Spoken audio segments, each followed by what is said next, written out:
Thank you, everybody. Thank you for coming. We'll declare this meeting open on Thursday, the 23rd of July, 2020, for the Multi-Use Indoor Court Sports Facility Project Steering Group. I'd just like to mention that we will be audio screening today, so please use your microphones. Thank you.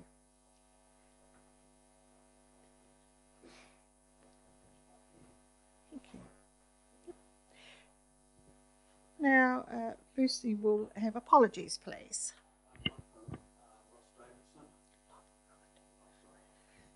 Ross Davidson from ACOM and Andy Coker from ACOM and Grant McLeod as staff. Thank you. Would someone like to move that these apologies be received? Thank you. And who'd like to second it, please? Thank you. All those in favour, please say aye. Against, carried. Thank you. Now we're going to move on to, which is approval of the minutes for the previous meeting, which was the 25th of June, which was the 23rd of July. Someone would like to move that these are a true and correct record? I'll move. Thank you. All those in favour, please say aye. Any matters arising from the previous minutes? Just a couple of updates, Madam Chair, that we have met with Arapata and he is expecting to get back to us by the end of August, which, as you know, is about now. So I've got a diary note to contact him next week to keep that moving along. And I think everything else there is actually talked about in the project manager report, but I will organise a we were talking informally before, but with the roof going on, we will organise a roof shout, which we've done with other buildings. We normally just do a $5 pizzas from wherever, and the script will be invited to that. But we'll probably do that when the roof is just about finished for the main stadium now, the main indoor court part. But the other roof should be on by around about the end of September. So I think around then, when daylight saving comes in, it's probably quite a good time because we can get a quick 5 o'clock where there's still daylight. So I'll sort that out. Thank you. Right, so we're going to move on now with the architectural update, please.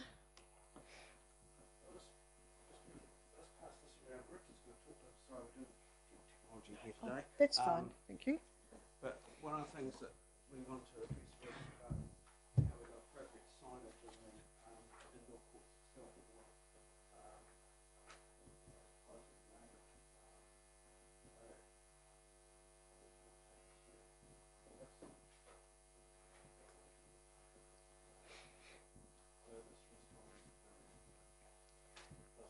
Light. It's okay. Response to the Trust requirement for delineated areas for sponsors signage, which has required us to make a few minor adjustments to the internal linings.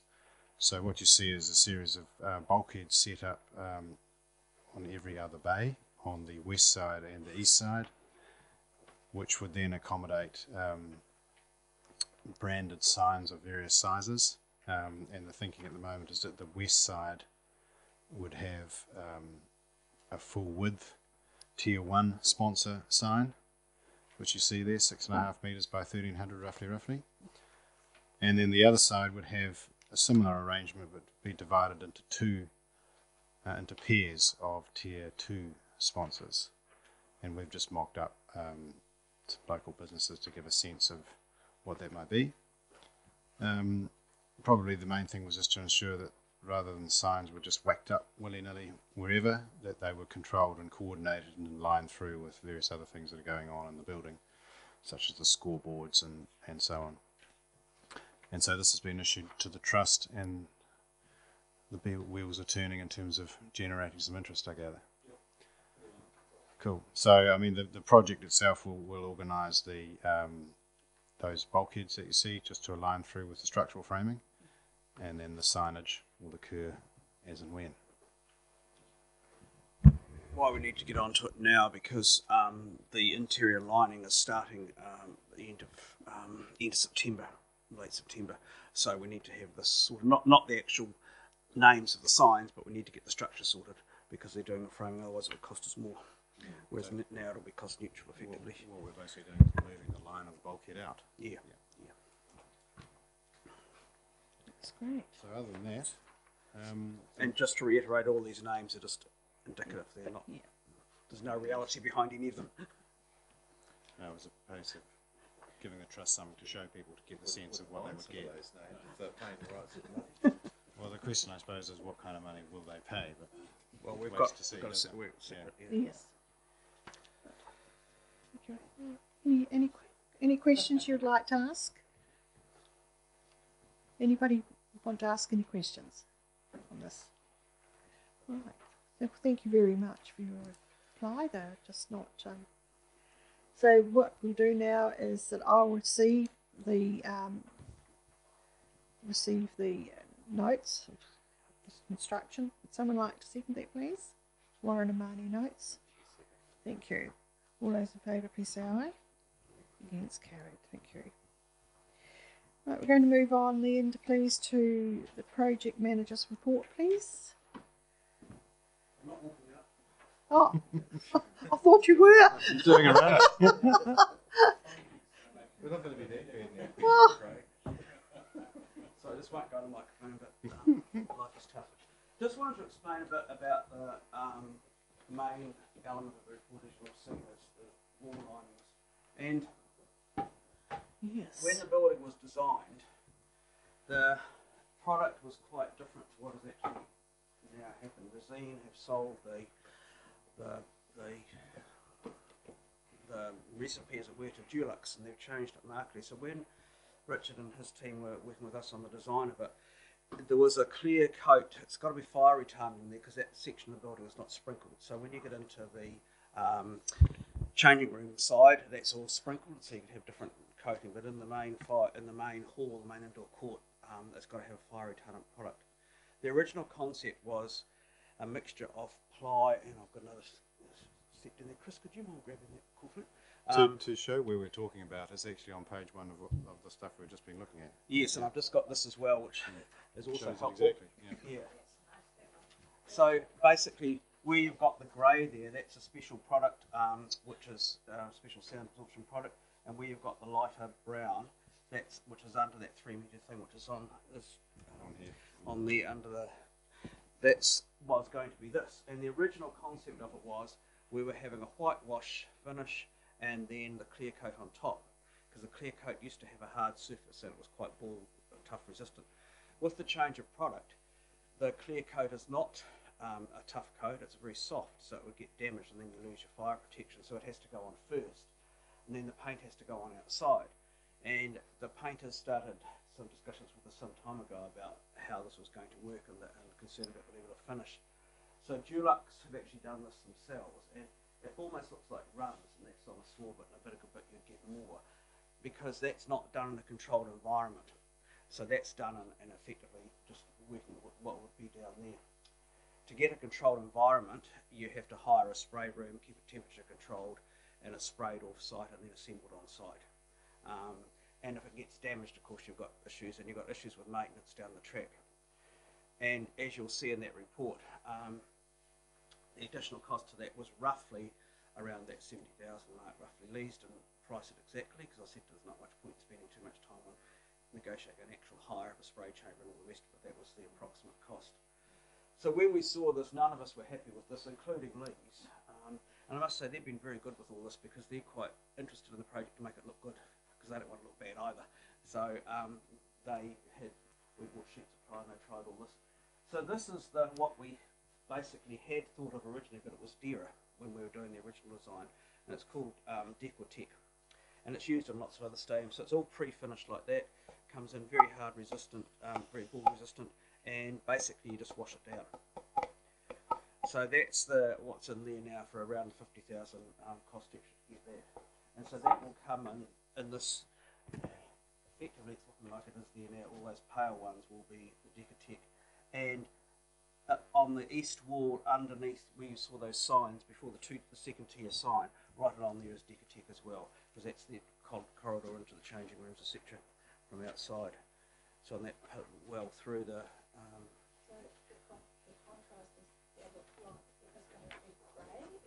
yeah. Yes, it'll look like this does here actually. It'll give you that is a grey and that'll be that colour there. But it's the maintenance thing that was concerning, or the cost of getting this to a decent finish, and then the maintenance cost on top of that, because you'll never be able to touch it up on site. You'd have to close it and condition it somehow. So we thought it's just going to be a high cost. So there was a problem. I talked to Chris about it, and it was going to hold up the project that we're waiting for the meeting today, because that stuff is made to order, so they don't have it sitting around. And they do a shop drawing process because they size the sheets exactly and make them to measure. So the shop drawing process is underway, and if we hadn't done that, last week, the week before we started talking about it, it meant that we'd lose about a month on the project. So you're being asked to ratify it today. If you don't ratify it, we can still, there'll be a small cost because we'll have to pay for the shop drawing process, which is underway, and then we'll have to go back to the pilot. Okay. So that was the main thrust of that report. Yes. Yeah. So, Craig, just see it was done in the Wanaka Stadium, and they're obviously very happy with it. So that's. Okay, no, I rang and checked that as well. Yes. So how long's that been going for? Wanaka. 3 years. Oh, gosh, if it's been, and they're having no problem with it, well, that's good. I mean, just to clarify, as Craig mentioned, this is the product that we had specified to begin with. Yes. And that's what it was going to be. And then very late in the project, we wanted to make some cost savings, which this was one of them, to revert from a pre-finished board to a just paint-in-place board. But as it's turned out, the cost saving hasn't been, in fact, much of a cost saving. It's actually been turned into complexity. Yeah. So it's But if the product had not changed, the other would have worked fine. But where we have got exposed ply down the corridors to the changing rooms, etc., that's absolutely fine, because that doesn't need the fire retardant clear coat. So that will still get a whitewash and a clear coat on top of it, like a varnish. Yeah, and we can just paint it whenever we need to. And it is, as Richard said, it was what we wanted originally. That's good.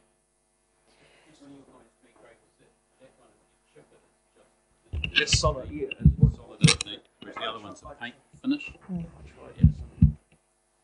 must have put that. We had another sample and we did the Richard gouge with the chisel, which is quite extreme, and you could still see the wood right through, so it makes no difference. Make sure we look after Don, because it's him that's responsible for cleaning it. Yeah. With a toothbrush. Yeah. So that was the. So are there any other questions on that before I go through the rest of the report? Jane. I just want to say that often the initial cost, if it's expensive at the end of the day, in the long run it's the cheapest cost, and you're getting a better quality product. And I really like that combination of that light colour and the grey. I think it's just light and airy but smart. Yes. And it'll go really nicely with the floor, so I think it's a good feel. Yeah. So I fully approve of it. Good. Back your decision on that. I think it makes perfect sense. So if we need to ratify that, as you're saying, then we should do so. Thank you. The rest of the report you'll have read. I mean, basically the project is going fairly well. We are waiting for a revised, which I should get this week actually, a revised contract time schedule program and a revised cash flow, because when we get the financial report, you can see at the moment that we look like they are not up to speed with the contract delivery, and that's because it hasn't been adjusted for the COVID shutdown. But they are getting a revised program done now, and I went through a bit of a draft with them on Thursday of last week, and it's looking much more realistic. So it is on track. We're not running late. It's just it does. So by the next financial report in September meeting, you'll have a cash flow that is more accurate, and then we can track it a bit better. You'll also note that we had some concerns earlier on about supplying of the wooden flooring from America, so we've had that confirmed now that will be here in November, and we've also had it confirmed that which is before we need it, but that's fine. And we've also had confirmation that the other panelling in the indoor court, the insulated panel, that's arriving on site this next week now, and it's not needed for the end of September. So that's good. It's the clear, So we are. Right. And glass has started to be installed already, so they're doing that in stages because it's much easier. So there's a photo there of glass windows going in now. So that's each week they'll be doing more glass. So that's all underway. And talking with the glass supplier, they don't see any issues in keeping up with that. And the only other thing to note in there that's of significance is that we are progressing the tennis resource consent application, and part of that is just finalising the design of the actual layout in terms of levels, etc. So we have done a slight modification to the swale on the beside the car park, which gives the pedestrian entrance into tennis, and that's cost about $10,000. But that will come off the $1 million that the council voted for the tennis development. Right. Yes. Just while you're on the tennis courts, is there any progress on a pavilion or with the tennis clubs? And actually, at the back of where the tennis pavilion may be is another sports field. Is that right? Or provision for another sports field? Is that correct? Yeah, so if you turn to page 7 of our report, you'll see an indicative outline there, which has the pavilion in a yellow shade there. So behind that so Coldstream Road is the front and the building is at the back of the courts, and then behind that, you're right, there's room for another couple of sports fields in there eventually with some swales. The tennis clubs are keen to progress the whole development, and they're in frequent contact with Chris and myself. And they are starting to work. They would like to get Church Street on the market, but they have been advised that they can't, and they won't be able to sell it subject to a resource consent. So they are waiting for the resource consent. We're working on that at the moment, and we're getting the last acoustic and traffic we're expecting by end of next week. So we're hoping to be able to lodge resource consent by mid-September. And we've already and there's also resource consents needed from ECAN as well, because there's soil removal, etc., etc., etc. So that ECAN process is underway at the moment as well. So that is getting progressed as quickly as we can. But the pavilion, I got an email update from Jim Martin from Tennis on Tuesday, and he said that they're commencing. They've got a design done, but they're commencing work on fundraising for that now.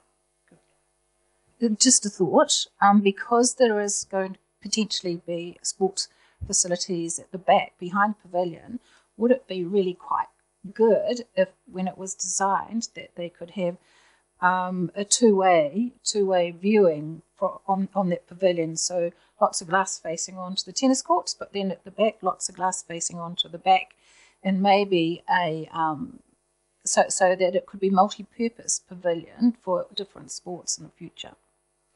I think if that was the case, tennis would come to us quickly and say, well, multi-use, multi-pay. Exactly. In terms of us contributing, I think that would come in very quickly. And I have seen it. We had to get a preliminary design done for a resource consent anyway, and the basic design of the building at the moment is along the back, as it were, is all the services. So there's toilets and all the rest of it. So it would be a considerable cost, and there's quite a distance between the pavilion and the proposed sports fields, because you've got a couple of swales, you've got a driveway, and then on the other side, when you actually get the sports fields, there's quite a big runoff zone, so the actual playing area will be quite some distance from the pavilion. So I think at the moment the council's already contributing $1 million to the tennis development, so I suspect it was a good thought, but I think that's where we're at with it. Thank you. So what the plan is at the moment is, on that page 8, you'll see the blue surfaces, obviously where the tennis courts are, that pinky reddy colour with the building in yellow, that area there. When we do the asphalt surface, all that red area will just be left as gravel, because it's silly to actually put asphalt down and then dig it up, so that'll be gravel at the right height, because that's part of our ECAN resource consent at the moment. We just sorted that out this morning. Because then we've got one site scrape effectively, which is much easier than trying to do a separate one that could damage the other asphalt surface. So we'll do one site scrape for the whole area. We'll get the levels about right. We'll do the tennis court development, we being the council, and then the red area will be left as a gravel surface, but we'll have the ducts in there for power and sewer and water for them to connect to when they build. Thank you. That's good. Any other questions? You also see that we're progressing the final design of the western car park, and that's the one that adjoins the hockey car park. So it effectively is the gap between the hockey car park and the building. So that's also on your page 7 of my report. We're just doing that as an amendment. We've got to, when you're building car parks as part of a building, you've got to get a building consent. So we're just progressing that as a building consent amendment. I lodged it this morning just before I came over here. But that will actually give a good flow from the buildings as well. And our resource consent for tennis, we're putting in that we've put an extra 40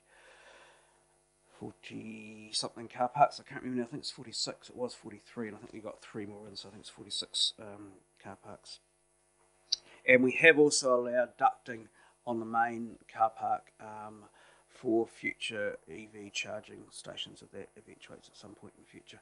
Excellent. The ducting's there because it's basically almost free to put in, so saves digging up. No. Very good. And we can, at some point in the future, that can be organised if need be. And happy to answer any questions from the chair. Just a clarification, please, where you've got where the trees are, and just see you've got move the tree up and tree pits. What's exactly? What that is, basically, we were talking about ways to delineate because we didn't want traffic from that car park coming out into. Yes. Because that is the main bus route through there and drop-off zone. So we didn't want there would be a conflict of cars here. So we thought rather than try and just do a change of service, we to actually move some. We had trees there, just put them more central. So that's why that move up. This is an earlier sketch that I just had from Tori, but that's why we moved those to make that delineation. And also, as a pedestrian barrier as well, it becomes fairly obvious. It's a bit hard to get through garden and trees, whereas you've got a path right below that which links in. Right. Thank you. Any other questions? Right. Would someone like to move the report, please? Do you need something added in? Yes, he does I've need. got the red flag, so it's A to D we need to move. Or someone move. A to D. No, Yep. Thank you. Thank you. Do you wish to speak? No. Thank you. Do you wish to speak? I just want to say it's very exciting and it's great to see the progress. So keep up the great work. And long may the weather be good so we get the roof on. Right.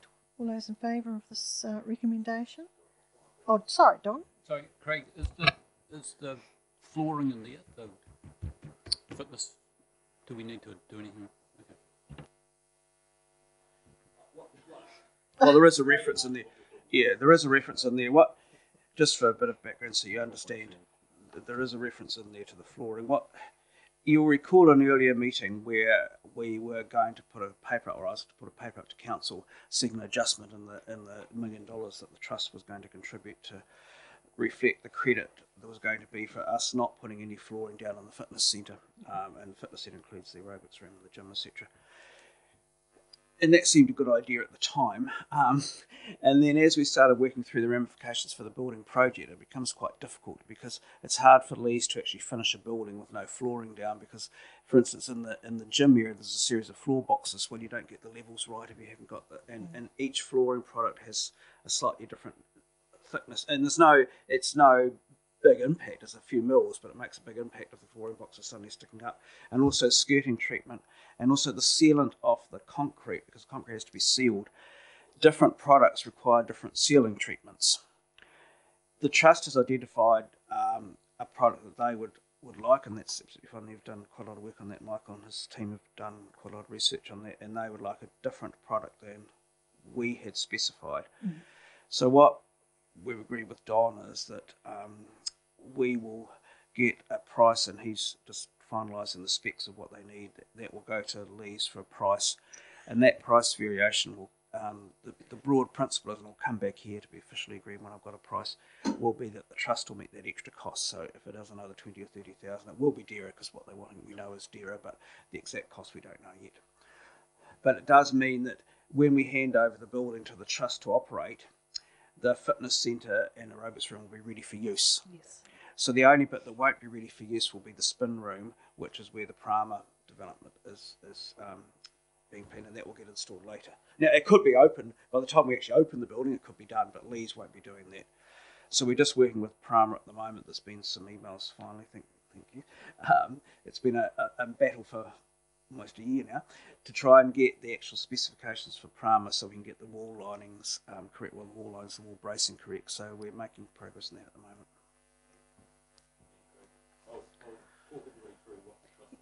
That's good. Thank you. Yes, thank you very much. Right. All those in favour that this recommendation be received, please say aye. Against, carried. Thank you. Right, financial report, please. Thank you.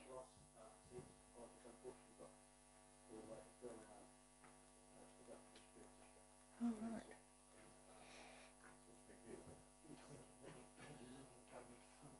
Really? Shovel ready.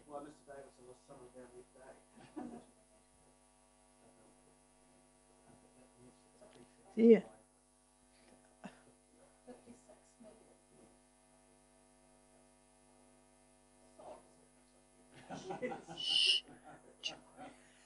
Exactly. It's not recorded officially. But it's been on the live stream. So Yeah. We're audio screening. so it's, to a very yeah, no, it is. Yeah, I knew about it too. So to our dear colleagues, well done. and where's our 20 man? Mm. Yes. But, 9 plus 8 is 3. So hence why Ross is down in Lisbeth today. There's now some degree of urgency with that project. As I mentioned earlier, the cash flow in here looks a little wrong because it looks like where the actual is the red, and of course it's further falling behind the green. But we are quite confident that the project is on track. And I said I sat down with Carl and we've been through quite a lot of the detail, and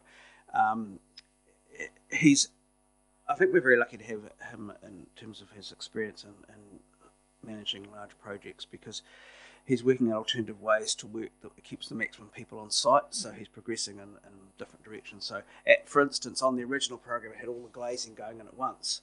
Well, that's a big ask for a glazier to suddenly come and do that massive building. Yes. So it's much easier to do that in stages. So he's spent quite a lot of time, and Andy and I sat down with him quite a lot and gone through, and it all has a high degree of logic to keep things just moving along. So it's not. It'll look different on the program than the original one, but I think it's a better outcome because it means some things can be completed. And also, his emphasis has also been to try and get it weathertight as quickly as possible too. So then, and because now the roof is going on, as I said, we're starting lining on the indoor courts, or starting the framing for the lining on end of September. So it is going fairly well. So the cash flow here does not reflect. The major credits are in here in terms of red that we've achieved, but it doesn't reflect the additional 50,000 that you've just approved before, because the final figure of that comes as a line item here with a 0 beside it, and that's why, because we haven't actually got an accurate costing for that. But otherwise, I think the other big unknown we're waiting on is the tender results for the construction of the services down Coldstream Road. So that tender's, I think, is closed. Is that right? Yeah, so I haven't heard the evaluation results of that yet, but when we get that, there may be some call on. We did allow some money for that, and Ross did allow contingency for that as well, but we'll just have to wait and see what that tender price comes in, because we're trying, under that tender, the sewer and water is supposed to be connected by the end of the calendar year, because we actually need that to do plumbing testing, otherwise it starts to get a bit haphazard. So I think, when I was talking to Ross yesterday, don't foresee any major issues in here. I mentioned earlier that the tennis swale, that will go to another budget eventually, and the Decotech is not in here yet. But by next month we'll have had a revised cash flow, and we'll know the tender outcome for the sewer and water connections, so we should be in a much better position to sort of remove some of that uncertainty. But happy to answer any questions if I can. Yeah. Any questions? Right. I'll move that the financial report be received. Someone like to second it, please? Thank you. Thank you. All those in favour, please say aye. Against, carried. Craig, just thank them very much for the report. It's very well done. Right, we'll move on now for general. And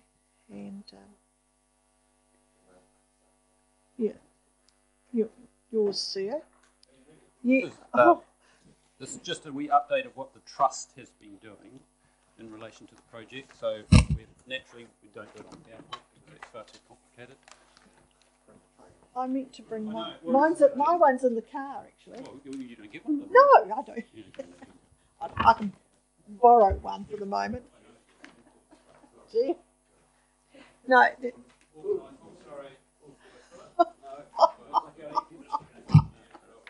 Oh, this is classic.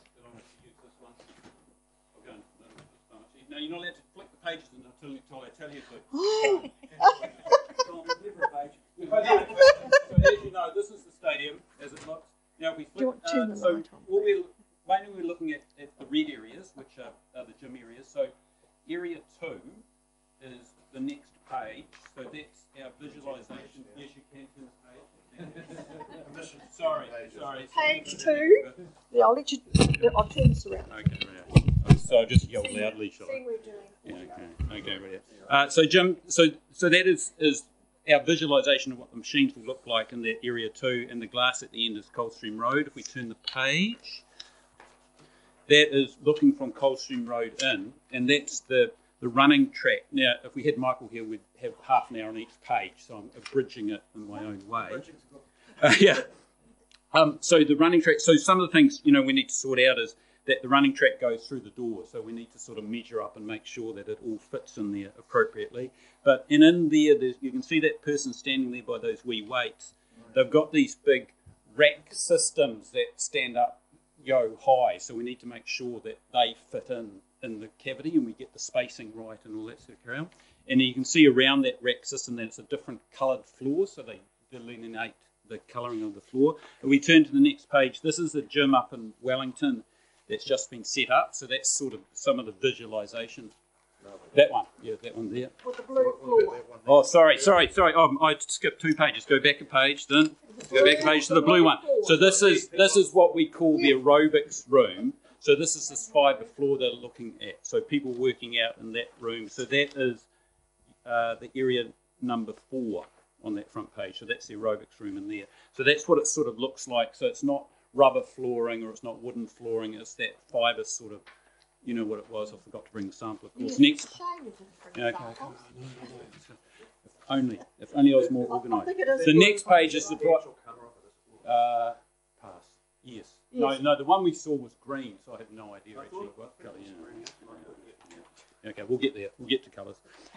This is what one in Wellington looks like, so a few photos there. The next page over is some modern spin bikes where you sort of spin and sort of push arms at the same time. A little bit weird. The next one is some rowing. Mission to catch up, sir.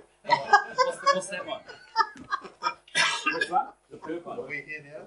No, we're past it. Past it, sorry. Spin bike. That's modern rowing machines we can stack up against the wall. The next one, you'll be impressed. This is what they call a ski erg. So you stand there and you pull those green handles down and you ski and it puffs the air at you all the time. So apparently they're very trendy. So you get super fit doing that because it's a whole body workout. Okay, so I expect you all to line up for that one. The next one is some punching bags. But these are the new modern punching bags which are full of water. So they're easier to install. Yes. And they're easier to punch a turn. Yeah, that's right. Apparently. Yeah, they're good for you. And they also, don't forget that you can pull them off. Hold, wait. Who's in charge here? Who's in charge? The next page over is the lineup of the punching bags. And what we need to do is so these are going to be hung in the aerobics room. If you go back to that aerobics room picture, where the blue floor, you can see at the end of the room, that's where the punching bags are going to be hung. So we need to be able to work out, what structural strength we need in the roof to hold them, because the next scheme is you then hook them up, and you hook them up out of the way when you don't need them, because they're smaller than the standard. That's actually built now. Yes, I know. Yes. So we know nothing about that. I know, we do now. That's why we're having this No, conversation. we need to spec, and I need a spec now. And Yes. So Yeah. like day. Yes. Do you anticipate Because seriously, any other we'll have to get our engineers to design things? Well, any new things? Well, Reasonably late. well, but yeah. So this is sort of the evolution of design of what current gym trends are and everything else like that. So we knew we were going to need this stuff in here, but we haven't had access to the detailed design to work out exactly where it was going to do, how it was going to look, until we've done this exercise. So Michael and his team been up to Wellington and been around the country researching what sort of gear and equipment we need, what a modern gym to meet the needs of the community is going to look like. So yeah, some of this stuff news to me as well as of last week. But I go, okay, if that's what we need to have those conversations as to what that looks like. So whereabouts on this road through here? So I along the Page. What is it?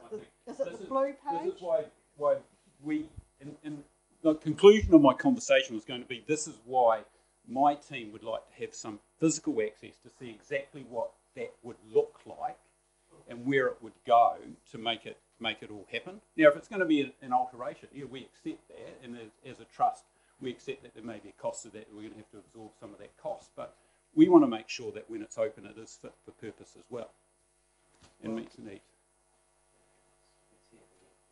Okay, Yeah. right. So, Yeah. okay. So moving on to the next page. This is just a picture of what all those different turfs look like in different facilities. The next page is the same, which is that one there, and you'll see there's a sort of a semi-prama type wall up against there, which is this electronic wall, which is that one there, and the rest are just turfs where you're trying to get them all the same level, so everything blends in, so there's no trip hazards or anything like that. The next page is a visualization of the prama, that prama room and the turfs and the aerobics room. And the next page is a more detailed version of what this prama looks like. So those who haven't seen the prama, so that's what the prama. So it's basically an electronic floor, and it lights up. So if number 5's lit up, it's throw the ball at 5, then run down and touch down there or something like that. Those circles are there. Do press ups around the circles. Keep up with the lights as they go around. At the far end of that room, you can see your heart rate, and they've got timers and everything else like this. So it's pretty much, I think, Joan.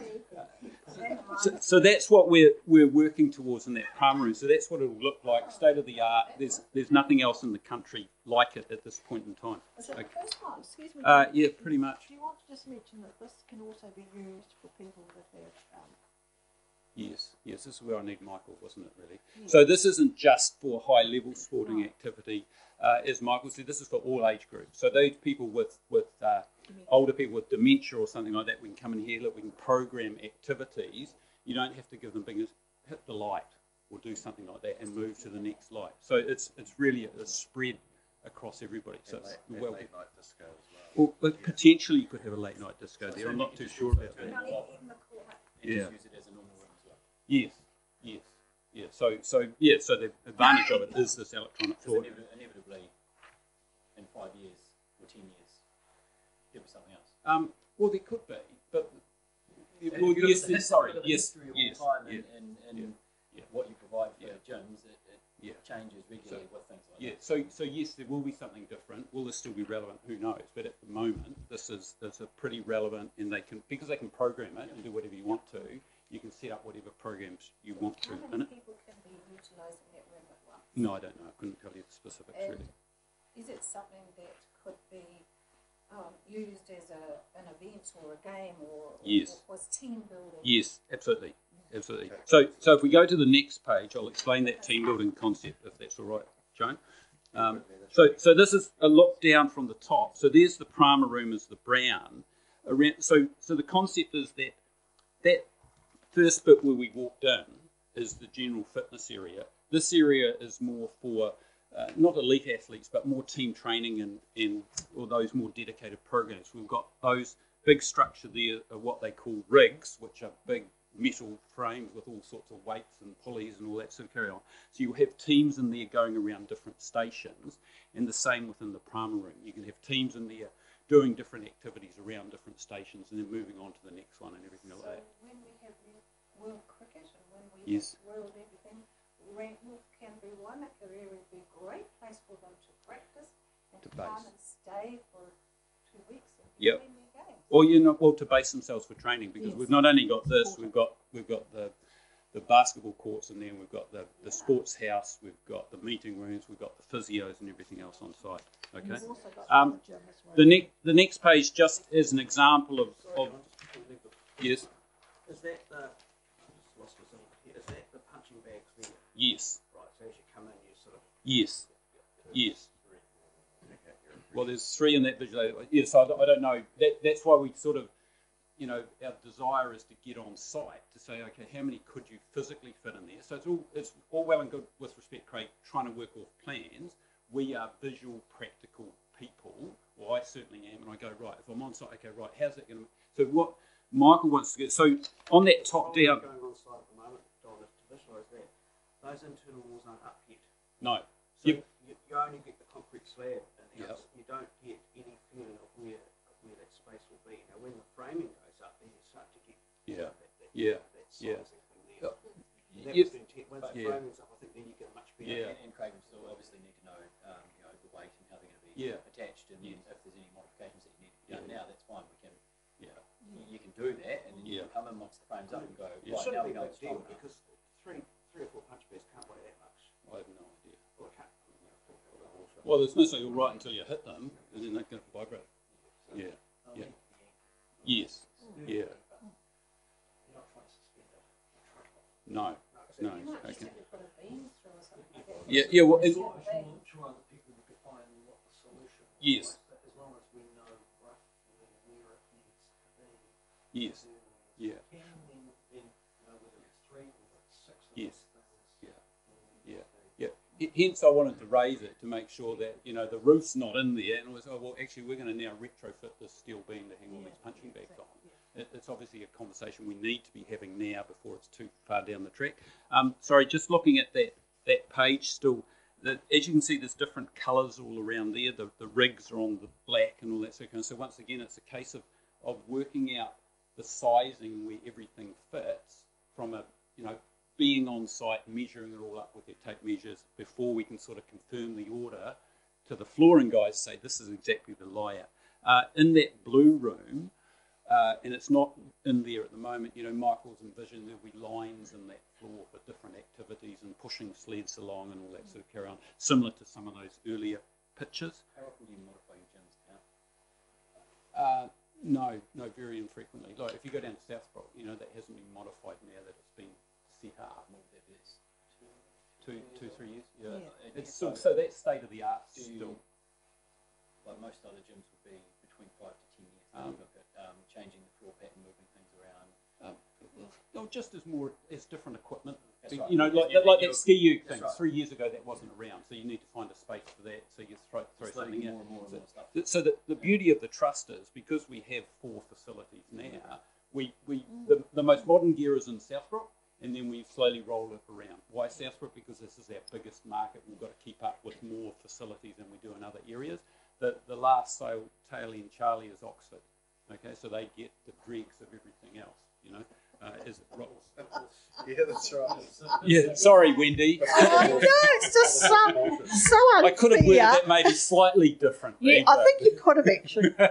And also, yeah, and also, yeah, I know. the Okay, Ringhill the High dregs. School are going to get some of the old equipment too. Yeah. They're going to Yeah. pass some of that on to them. Yeah, well, sorry. Yeah, so the real dregs go to the high school. That's right. Oh, we're live streaming. Oh, shucks. Sorry. I mean, so at the moment, up in Wellington, one of the gyms up there, a council-run facility, is being closed up. So we're tendering for all their surplus equipment, which will roll through the facilities and then roll some stuff through in the high school. So we're just having negotiations with the high school. What do they need? What would fit in their gym and of the gear that we've got available? So that's where we're sort of working in the background all the time. So yeah, the layout is very important. One of the questions came up, on the eastern side, there's these sliding panels. We need to understand how far they are as to where the gear fits in relation to that. So how far out from the wall, which is then going to determine where your power boxes need to go and all that sort of thing. So, Power boxes are all in now. yeah, okay. Remember, we Yeah, yes.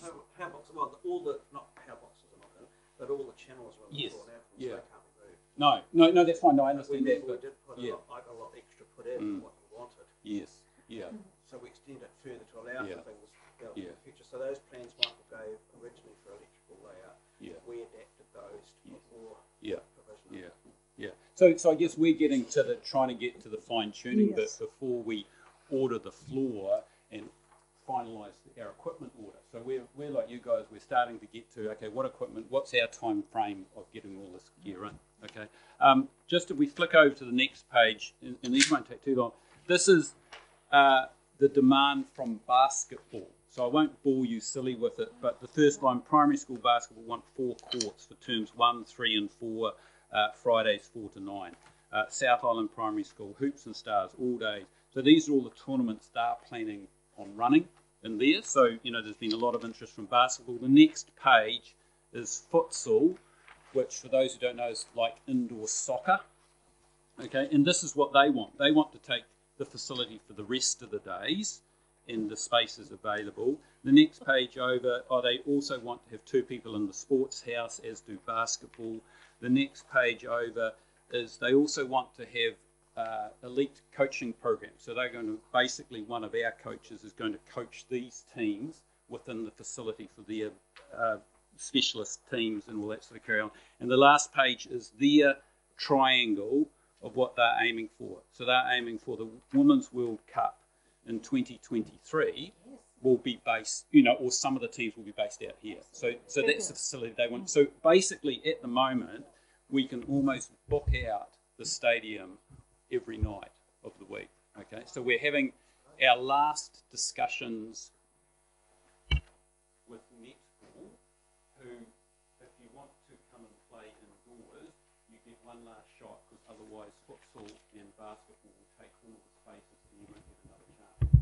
Netball are being, well, no, netball's being reluctant to, they don't understand. They don't understand what it means. All around the country, netball's being played indoors. In Christchurch, they're going to build that new facility. It's going to be indoors. Netball here is still focused on Dudley Park. Okay, if they don't decide they want to be part of this, they will miss the chance, because futsal and basketball and then all the other minor sports will fill that stadium up, and they won't get another chance. So we're trying to negotiate with netball to make sure that they realise the opportunity. But it's up to them to ensure that there's zero flexibility like this.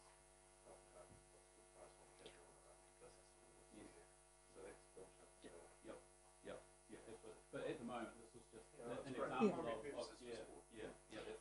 This is an example of the demand that's out there right now, without even accommodating the netball and some of this one. Any conferences or exhibitions? Well, 2 or 3 day conferences. yes. Are they going to be accommodated? That was always in the brief. So, we know that, and it's just working around those sports and saying, sorry, you can't come and play this weekend because there's a conference. Yeah. So that's all built in. Yes, it is built into the agreement. Yes, yes. License occupied. Just Yeah. information for you, in the Melbourne Stadium, often we would have to do a conference there, and we would have to start at 10 o'clock at night to fill the stadium, Yep. and then set up for a conference which started at 8:30 the next morning, or 10 Yep. o'clock the next morning. Yep. So we'd have to work all night, and then we'd have to, when the dinner was over at midnight, we'd have to pack out, and by 8 o'clock the next morning we'd have to be completely gone. And so that's the sort of thing that's working out. That's what happens. That's right, Jane. I was one of those people. Yeah. No, so that's just the background of where the trust is at, and some of the, not the issues, but our desire to make sure that we do the best job we can. We think we need on behalf of the community. Thank you, Don. That's very good. Yeah. Excellent. Would you like to use the? Sorry, because we are live streaming. How is the trust getting along at the moment with its fundraising? We're going fine, thank you. So the fundraising, as you fully appreciate, as Caroline Whitaker, who we've appointed to manage that, it's what is it, boulders and then rocks and then sand. So our boulders are the naming rights. Okay, so we've got one party very interested, and we're just talking with another party. So I can't tell you who the first party is, but the second party is main pair. Okay. Okay. So we're working on the two parties. So either they'll co-join together, and naturally we have to come back to council to discuss that further. And if not, the first party is quite keen to take the full rights. Okay. From there, we've basically got 3 of the 4 courts signed up. So just one more court. So that's that. You know, so those big boulders, we've got the rocks. We're now starting to look at what the rest of it looks like.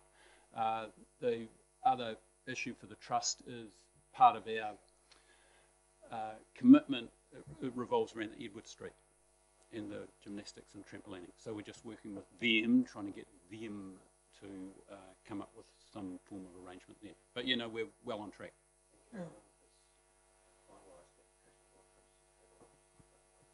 Yes, that's right. Yeah. So sorry. So we got approved from Rata Foundation 300,000, and we've got the application gone into lotteries for hopefully more, but who knows? So yeah, Well done. Yeah, good. Thank you. Anybody else? Any general business they wish to discuss? I'd just like to say thank you very much for attending, and Don, thank you very much for your boisterous, enthusiastic, yes. I didn't know if you all got it. We really very much appreciate it, and the hard work that the trust is putting into getting this absolutely right is vital. So thank you. Has anybody got anything else they wish to say? We'll declare the meeting closed at 11:23. And thank you very much for attending. We can better.